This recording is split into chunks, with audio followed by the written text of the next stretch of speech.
Muy buenas tardes a la gente que está conectada en el Facebook. Vamos a dar comienzo a esta pequeña predicación con una pequeña oración. Oramos todos juntos. Padre, en el bendito nombre de Jesús nos presentamos esta tarde, Señor, para agradecerte nuevamente por la vida, la salud, lo bueno y lo malo, para agradecerte, Señor, por todo lo que tú pones delante nuestro, porque tú me estás haciendo como tu Hijo amado, Jesucristo. Te pedimos que a través de las Escrituras nos abras el entendimiento, nos abra, Señor, una correcta interpretación de las Escrituras para poder dar un mensaje fresco, Señor, un mensaje intelectual, Padre, en el nombre de Jesús, para que pueda ser entendido por todo el mundo, Señor, y ponerlo en práctica. Dejamos esta reunión en tus manos, en el nombre de Jesús. Amén. Pueden tomar asiento. Hoy es la segunda parte del sermón o prédica acerca del servicio. Como hijo de Dios, la Biblia enseña que toda aquella persona que ha sido escogida por Dios se convierte en un siervo de Dios o un esclavo de Dios gracias a ese sacrificio de Cristo. Escuchaba una pequeña historia de una construcción. Había un arquitecto y había unos obreros en un edificio y estaban construyendo un octavo piso cuando una de las grúas se le desprende una viga aérea. Y esa viga aérea caía justo arriba del arquitecto y no va y un obrero normal, corre del lugar al arquitecto y le salva la vida. Pero salvándole la vida a este arquitecto, este obrero se le cayó encima de las piernas la viga y tuvieron que amputarle las piernas, por lo tanto quedó en silla de ruedas. Esta persona, una viga, una construcción, un octavo piso. Pero lo que resultó fue que le salvó la vida al arquitecto, pero él quedó en silla de ruedas. Pasaron los años y una persona le preguntaba a este obrero qué pasó con ese arquitecto sobre el cual le salvó la vida. Y él decía, lo sigo viendo, lo veo una vez por mes, él me viene a visitar a mi casa. ¿Y qué pasa con tu parte económica que no puedes trabajar más y quedaste en silla de ruedas, quedaste lisiado? Y él dice, no, él me dio una compensación económica todos los meses porque me ayuda, porque yo no puedo trabajar. ¿Y qué vemos? Yo mientras escuchaba este ejemplo, esta historia, se me venía a la cabeza el Evangelio. Se me venía a la cabeza el Evangelio, se me venía a la cabeza la obra redentora de Jesucristo. ¿Por qué? Porque si vamos al caso, si ese obrero no hubiese salvado la vida del arquitecto no estaría hoy en día. Pero en gratitud a esa obra de este obrero en salvar la vida del arquitecto, él tuvo un fruto de agradecimiento, el cual fue la parte de ayudarlo en su economía y visitarlos. Esta persona le preguntaba cómo estaba con él y él decía, es casi mi hermano, me viene a visitar siempre y me ayuda. Yo repito, el fruto del agradecimiento de este arquitecto sobre este obrero fue ayudarlo en lo que podía y visitarlo y ser como un hermano. ¿Qué queda para los hijos de Dios, el cual Dios entregó a su único hijo por el perdón de los pecados? Eso es algo que me llamaba mucho la atención, cómo se ve el fruto de la gratificación de este arquitecto sobre este obrero que le salvó la vida. ¿Qué queda para los hijos de Dios en agradecimiento sino una servidumbre a Dios? ¿Qué pasaba si este obrero no corría al arquitecto? El peso de la viga lo mataba. ¿Qué pasaba si el peso del pecado caía sobre nuestra cabeza en el juicio? Nuestro juicio era perdido y la paga del pecado es la muerte, por tanto tendríamos el infierno. ¿Por qué? Porque el Señor, la Biblia dice que es santo y justo y no va a dejar sin paga al pecador y no va a tomar como inocente al pecador. Entonces, repetimos, el fruto que resulta de una persona que conoce el Evangelio es un agradecimiento y es un servicio a Dios. Filipenses 2:7 enseña que Cristo, siendo Dios, se despojó para venir y morir, hacerse hombre, a morir una muerte horrenda, muerte de cruz, para que nosotros podamos nacer espiritualmente. Filipenses 2:7 del griego dice que se despojó a sí mismo, quitó toda su deidad, él era Dios, quitó todo para formar para ser un siervo y vivir como un hombre normal. Eso es lo que dice el griego original. Por eso a veces cuesta mucho entender que la gente dice soy cristiano y viven como si no conocieran a Dios. Tristemente me cuesta también entender cómo hay personas que se acercan a la iglesia y te dicen conocí las 5 solas, credos, confesiones, conocí las doctrinas de la gracia, confirman con su conocimiento, pero si ese conocimiento no te lleva a actuar y a trabajar y a estar en servicio para Dios, personalmente yo diría, déjame dudar de tu cristianismo, déjame dudar de tu confesión de fe, déjame dudar si conociste el Evangelio, porque ese conocimiento nos lleva a actuar. Y eso es lo que vamos a ver hoy en esta predicación. Vamos a la Escritura segunda a los Corintios, capítulo 5, versículo 13, cómo ese conocimiento te lleva a actuar, cómo ese conocimiento de que fuiste salvado desde antes de la fundación del mundo, por pura gracia y misericordia, ese conocimiento no te lleva a ser siervo de Dios, es que, yo repito siempre, hay una falsa conversión o hay un problema espiritual que no te lleva a rendirte a los pies de Cristo. A mí me gustó la traducción de la Biblia de las Américas. La Biblia de las Américas, pueden leerlo en la Reina Valera 1960 también, pero la Biblia de las Américas dice así. Hablando del apóstol Pablo a la iglesia de los Corintios, dice, porque si estamos locos, es para Dios, y si estamos cuerdos, es para vosotros. Versículo 14 dice, pues el amor de Cristo nos apremia, yo diría nos constriñe, nos obliga, nos demanda, habiendo llegado a esta conclusión, que uno murió por todos, por consiguiente, lo que sigue si uno murió por todos, todos murieron. Versículo 15 dice, y por todos murió para que los que viven ya no vivan para sí, sino para aquel que murió y resucitó por ellos. Yo repito, y por todos murió para que los que viven ya no vivan para sí, vemos ahí el servicio, sino que vivan para aquel que murió y resucitó por ellos. Versículo 16, 17, muy conocido, de manera que nosotros ahora en adelante ya no conocemos a nadie según la carne, aunque hemos conocido a Cristo según la carne, sin embargo, ahora ya no le conocemos así. Versículo 17, que siempre lo predicamos, siempre se habla a la gente. De modo que si alguno está en Cristo, que dice, nueva criatura es, las cosas viejas pasaron, he aquí son todas hechas nuevas, las cosas viejas pasaron, no hay por qué volver a revolver el pasado, porque el pasado ya quedó en el pasado. De ahora en adelante, hijos de Dios, siervos del Señor, comienza una vida, un evangelio que empieza a transformar la mente, esa mente es transformada por el conocimiento y ese conocimiento es llevado a cabo a través de acciones y esas acciones nos llevan a crecer en sabiduría, que es poner en práctica ese conocimiento. Volvemos, así como habla el apóstol Pablo, Dios te llama por la pura gracia, por la misericordia, te ayuda a entender que sos pecador, que necesitas el evangelio. Pero así como Abraham, Isaac, Moisés, todos en el Antiguo Testamento fueron llamados porque Dios a ellos tuvo gracia y misericordia delante de ellos, fueron llamados para ser siervos de Dios. Y ser siervos de Dios conlleva una acción ante el conocimiento de ese llamado de Dios, lleva una acción ante el conocimiento del Evangelio, lleva una acción mediante el conocimiento de esa salvación tan grande.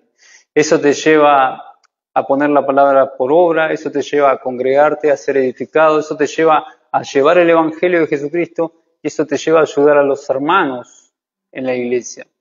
Entonces, repetimos, es imposible quedarnos inmóviles, así como hizo este arquitecto con este obrero, es imposible quedarte inmóvil cuando alguien te salvó la vida.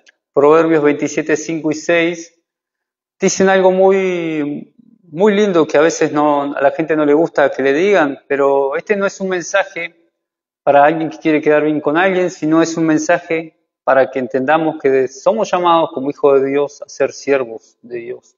El Proverbio 27, 5 y 6 dice, mejor es la reprensión manifiesta, mejor es que te digan la verdad del Evangelio que amor oculto. Fieles son las heridas del que ama. es mejor entender la verdad, conocerla para poder aplicarla, antes que decirle a la gente está todo bien, somos cristianos, conociste la gracia del Evangelio, tuviste conocimiento y ahora quédate tranquilo en tu casa que no pasa nada. No, hubo algo que está mal espiritualmente, por eso no entendimos el Evangelio. 30 de noviembre vamos a ver la segunda parte después de esta introducción. Segunda de Timoteo, capítulo 2, versículo 20 al 22. Si Dios nos llama por su gracia, nos llama para ser siervos y Él nos escoge como herramienta. Segunda de Timoteo, capítulo 2, versículo 20 al 22. Esto es algo muy lindo que se vio en el taller de predicación expositiva. Ayer y antes de ayer se vio lo que es el llamado de Dios. Reina Valera contemporánea dice así: en una casa grande hay no solo utensilios de oro y de plata. Yo diría, en la congregación no solamente hay utensilios de oro y de plata, sino también de madera y de barro. Y unos son para un uso honroso y otros son para usos viles. Entonces, así que quien se limpia de estas cosas será un instrumento para honra, dicen. Santificado, útil al Señor y dispuesto para toda buena obra. Eso es lo que hace un santificado del Señor, un siervo. Es un instrumento de honra para Dios, por eso Dios lo trabaja, lo santifica y lo hace útil y dispuesto para toda buena obra, dice. Luego también le habla Pablo a Timoteo y le dice, en esa preparación de Dios, huye de las pasiones juveniles, Timoteo, sigue la justicia, la fe, el amor y la paz, junto con aquellos que con un corazón limpio, vemos que Dios trabaja sobre nuestro corazón, invocan al Señor. Si Dios te llamó a un servicio, Dios te va a preparar para ese servicio. Ahí es donde vienen las pruebas, porque Dios tiene que prepararnos. Dios nos llama a la santidad, a la piedad y a la búsqueda de la verdad. Es algo muy importante entender, conocer la verdad del Evangelio.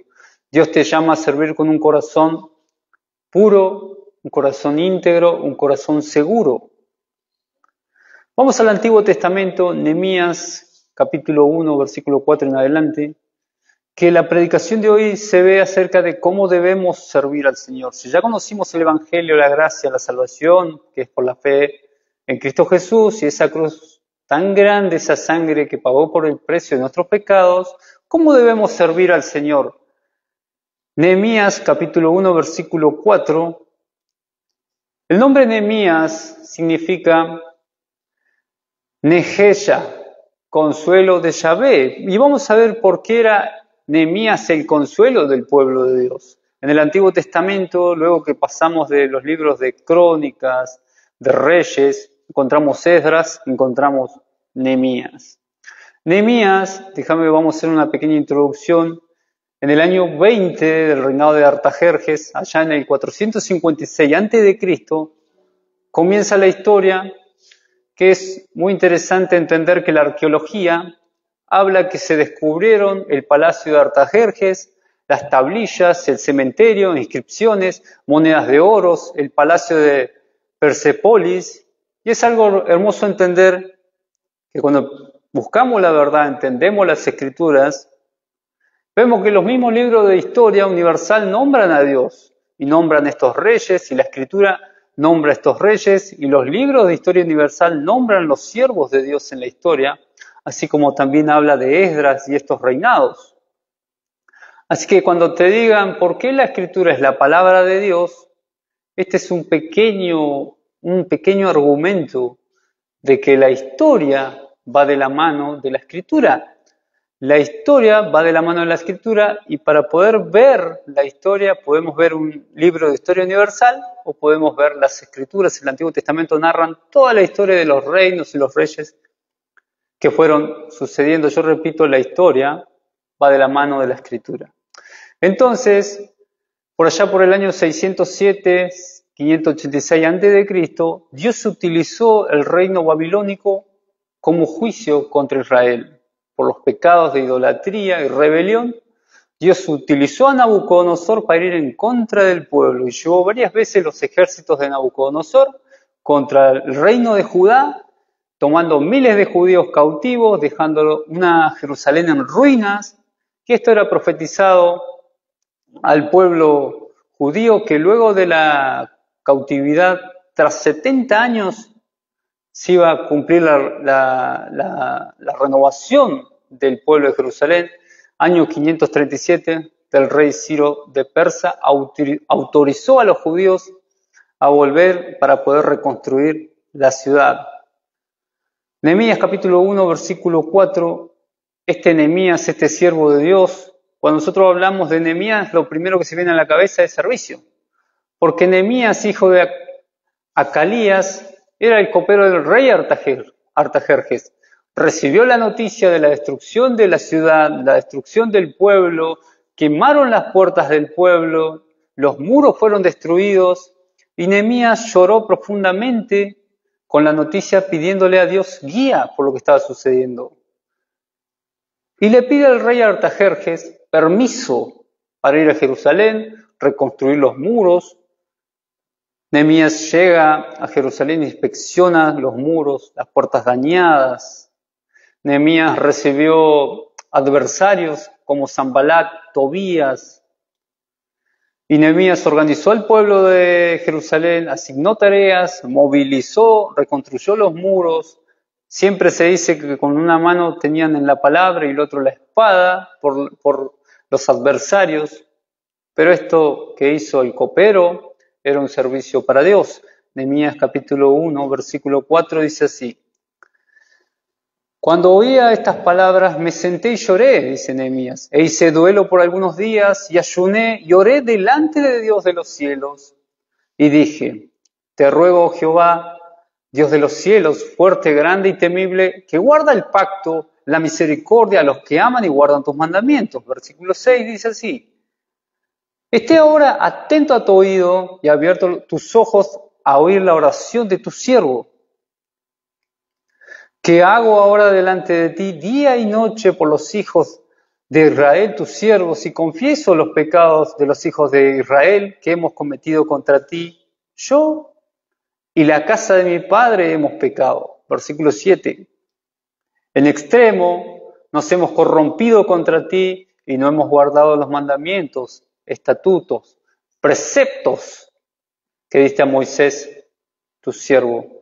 ¿Qué pasa cuando vemos que la iglesia está flaqueando, no nos interesa el evangelio, la iglesia? ¿Qué pasa cuando vemos hermanos en necesidad, no nos interesa? Y así nos llamamos a veces siervos del Altísimo. Yo una vuelta predicaba acerca de un pastor, Watman Nee, que él hizo de todo en el evangelio, levantó, fundó cientos de iglesias y terminó muerto en una cárcel. Y este predicador habla en su libro, El obrero cristiano normal, dice así, un varón de Dios hace un llamamiento a quienes han de ser los verdaderos colaboradores de Dios. Dice, no superhéroes, ni gente cortada con un determinado patrón de cristianismo, sino hombres que según la norma cristiana hayan sido llevados por medio de la disciplina a armonizar con la propia naturaleza de Dios. Hombres y mujeres que por lo tanto han de poder responder a la necesidad de Dios en el mundo actual. Hombres y mujeres que han de responder, así como hizo Nehemías, a la necesidad de Dios en el mundo actual. En el mundo actual que vivimos, si vemos una necesidad, Dios va a trabajar sobre gente para llevar a cabo esa necesidad, como hizo con Nehemías, la reconstrucción del templo. Por eso repetimos que la persona llamada por Dios conoce el Evangelio, comienza a ser siervo de Dios. Si no vemos un servicio a Dios, yo repito, hay un problema espiritual o hay una falsa conversión. Y en el Antiguo Testamento vemos puntos claves para el servicio, un servicio bíblico, para ser guiados como siervos de Dios. Nehemías capítulo 1, versículo 4 al 11, la importancia de la oración y la dependencia de Dios, así como decía Watman Nee, la dependencia, él decía a todos sus discípulos, la obra no es tuya, Por lo tanto, vos sos una herramienta de Dios, hacé lo que Dios te demanda, pero descansá que la obra no es tuya. Cuando oía las palabras me senté y lloré e hice duelo por algunos días y oré y ayuné delante de Dios de los cielos y dije, te ruego, Jehová, Dios de los cielos, fuerte, grande, temible, que guarda el pacto y misericordia de los que aman y guardan sus mandamientos, esté atento tu oído y abierto tus ojos para oír la oración de tu siervo. Si hay un llamado, es a orar en todo tiempo por la obra del Señor. Es lo que hacemos los martes cuando terminamos los estudios bíblicos, llamamos a la gente a orar por la obra de Dios. La base del servicio es la oración. La base del servicio, la oración. Cuando comenzamos a orar, comenzamos a entender los caminos de Dios, comenzamos a ser guiados por Dios, entendemos, comenzamos a orar en el propósito de Dios. Repetimos, cuando oramos, oramos en el propósito de Dios sabiendo que Él nos fortalece. Efesios 6 dice, fortaleceos en el Señor y en el poder de su fuerza. Ahí vamos a la oración. Nehemías capítulo 6, versículo 9. Otro punto para entender el servicio que nos deja el libro del Antiguo Testamento a través de Nehemías es que Dios fortalece a sus siervos con fe y perseverancia. Dice, porque todos ellos nos amedrentan diciendo, se debilitarán las manos de ellos en la obra, están reconstruyendo el templo, viene gente y te dice, estás comenzando, estás haciendo la obra del Señor y va a venir gente y va a decir, se debilitarán las manos de ellos en la obra y no será terminada la obra. Ahora pues, oh Dios, fortalece tú mis manos. Señor, necesitamos fuerza, Señor, fortalece tú mis manos. Van a venir burladores, la obra va a continuar porque la obra es de Dios y vamos a pedir fortaleza a Dios.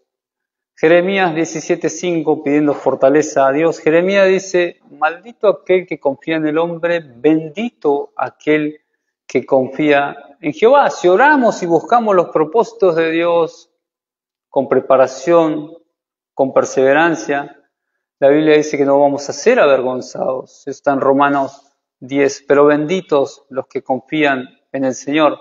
Nuestro llamado como cristianos, como siervos de Dios, es perseverar en el Señor con fe y propósito y determinación. Descansando nuevamente repetimos que la obra no es nuestra, que la obra es de Dios. Nehemías 8, del 8 al 12. La palabra de Dios es la que nos da el crecimiento espiritual. Nehemías 8, del 8 al 12. Siempre se acuerdan de la palabra de Nehemías.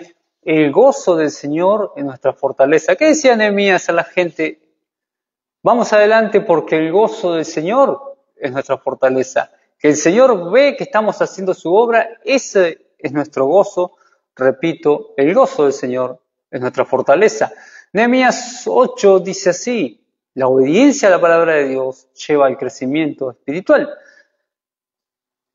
¿Qué estaba sucediendo? Y leían el libro de la ley de Dios claramente y ponían el sentido, de modo que entendiesen la lectura. Y Nehemías, el gobernador y el sacerdote Esdras, escribía y los levitas que hacían entender al pueblo dijeron a todo el pueblo, Día santo es a Jehová nuestro Dios, no os entristezcáis ni llores, porque todo el pueblo lloraba oyendo las palabras de Dios. El origen de nuestra fe, nuestro servicio está depositado en las Escrituras.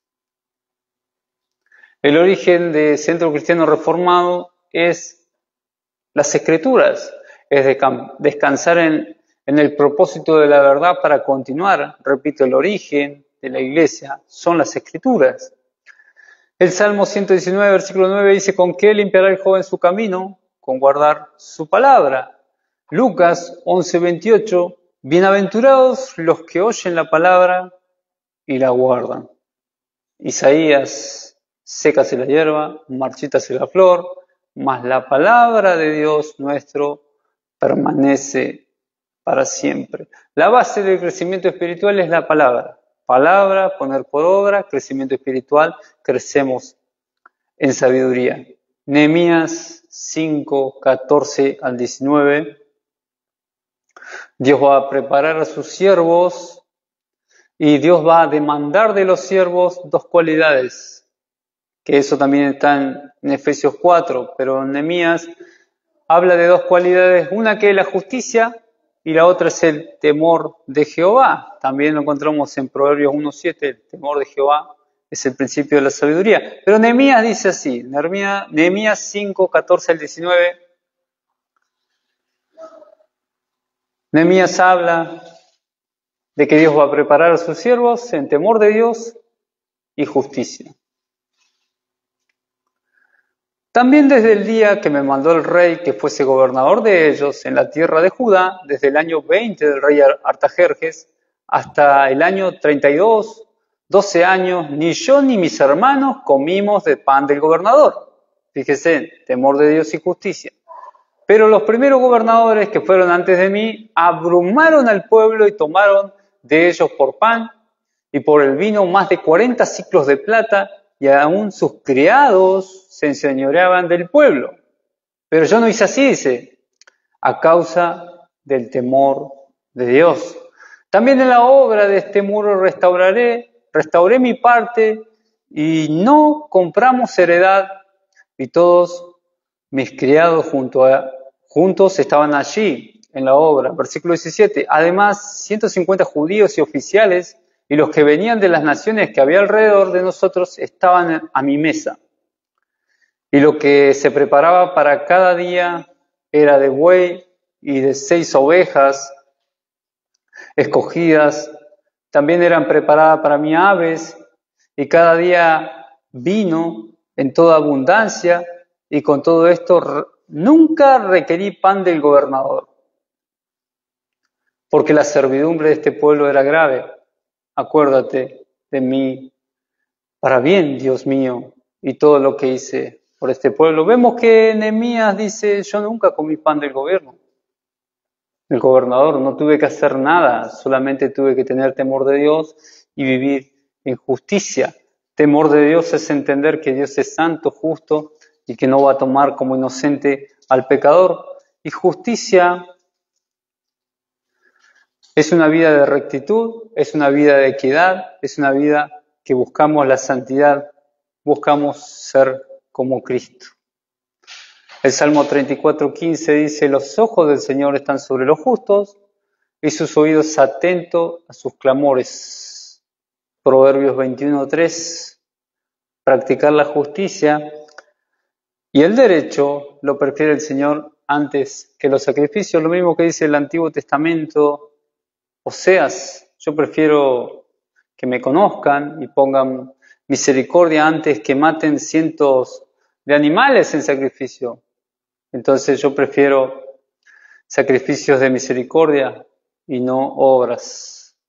Nehemías, siervo de Dios, no solo sintió tristeza al ver a su pueblo, su tierra, su templo, la destrucción, acudió a Dios en oración pidiendo perdón por los pecados, pero él no se fijó en sus debilidades como líder, sino que mantuvo una actitud positiva. Él tenía un propósito y era inspirado por Dios. Esto le permite a los siervos de Dios tomar la iniciativa con propósito y con coraje para hacer la voluntad de Dios. Nehemías, en medio del sufrimiento y el dolor como inspiración, Nehemías tenía una buena posición económica, Nehemías era el copero del rey, Nehemías tenía lo que él quería estando con el rey, no tenía necesidades ni sufrimientos, pero el ejemplo de Nehemías de dejar todo eso para ir y hacer la voluntad de Dios es una fuente de inspiración que nos sirve a nosotros a veces a dejar nuestras comodidades, lo que a veces nos gusta para hacer lo que es la voluntad de Dios y tener gozo. Repetimos, el gozo del Señor es nuestra fortaleza.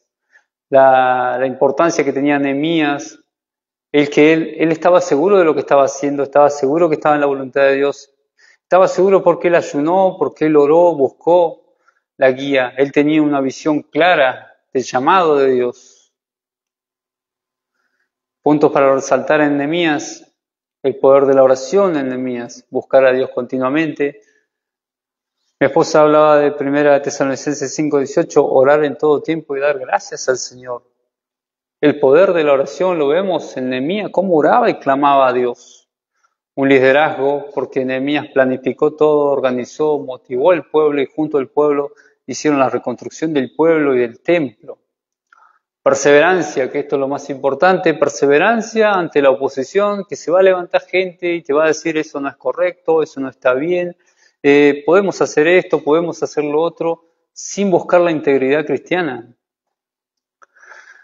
La reconstrucción fue hecha por la unidad del cuerpo, la reconstrucción fue hecha por la unidad de un pueblo que se unió con una misma meta, y la meta era edificar el pueblo, reconstruir el pueblo, esas murallas caídas, y ese es un trabajo en equipo. La fe y la confianza en Dios. Repetimos lo mismo que dice la Escritura, fortaleceos en el Señor, el poder de su fortaleza. También decir, como decía Watman Nee, la obra no es mía.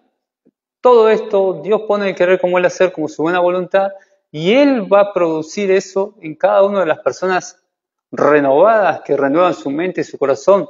Yo vuelvo y repito, si no existe un servicio, y uno no está hablando de un servicio eclesiástico, porque siempre cuando se habla de servicio la gente dice servir a Dios y no es visto, para ellos no es un servicio. Si no existe un servicio mínimo a Dios, yo repito, déjame dudar de tu cristianismo. O hay un problema espiritual en el cual no hemos entendido, hay una rebeldía, porque el que conoce el Evangelio se convierte en siervo de Dios, según a los Corintios, capítulo 5. Lo que resalta Nehemías en el capítulo 8 es el compromiso con la palabra. Dios ayuda a renovar la fe del pueblo, entendiendo el Evangelio. Y Nehemías también corrige los abusos y protege a los débiles. Vemos que Dios demanda el temor de Jehová y vivir en justicia. Y no solo esto, también Nehemías, luego que se reconstruyó la ciudad, los muros, las puertas, Nehemías siguió vigilando la ciudad. No es que Nehemías levantó algo, edificó algo, reconstruyó y se fue. Nehemías siguió cuidando lo que Dios le dio. Nehemías, el otro punto, se preocupaba por los mandamientos de Dios junto a Esdras, predicaban la palabra al pueblo y esto fortalecía a todos. Esto nos enseña a través de Nehemías como siervos de Dios que la fe, la oración y el propósito y el compromiso con Dios son esenciales para superar la carrera del cristiano, que van a venir pruebas, aflicciones, tentaciones, pero si tenemos la seguridad y la certeza y el compromiso y la unidad de Dios, vamos a continuar, como yo siempre digo, firmes y adelante, como es el himno, firmes y adelante, huestes de la fe. Debemos apoyarnos en la fe, la oración, el ayuno, buscar la dirección de Dios para poder lograr cambios, y esos cambios es que la gente pueda glorificar a Dios y glorificando a Dios puedan también beneficiar a otras personas, a otros hermanos, en la fe, el amor y la santidad. Oramos. Padre, en el bendito nombre de Jesús, te agradecemos, Señor, por tu palabra, te agradecemos, Señor, por todas las historias que tú nos dejaste en el Antiguo Testamento, Señor, que tú nos haces entender que si conocimos el Evangelio, que esas personas que no habían visto la promesa, tenían tanto temor de Dios y vivían en la justicia para poder obedecerte. Nosotros, como hijos de Dios, que vimos la promesa, que tenemos las promesas, que podamos dar un mucho mejor servicio, Señor, mucho mejor servicio de vivir bajo tu palabra, Señor, bajo la justicia, bajo la integridad, para que la persona que mire y vea diga, ese hombre, esa mujer es hija de Dios, y el que sea glorificado no sea ese hombre, esa mujer, sino que el que sea glorificado sea Dios, porque ese es un principio. El principio es que la gloria siempre es de Dios, nunca es de los hombres. Te agradecemos, Señor, por tu Espíritu Santo, te agradecemos por tu Hijo Jesús, por esa sangre preciosa en el cual pagó por el perdón de los pecados, y paga por el perdón de los pecados de todos los que tienen fe en su Hijo Jesucristo, solo por gracia y por misericordia. Dejamos esta predicación en tus manos en el bendito nombre de Jesús. Amén.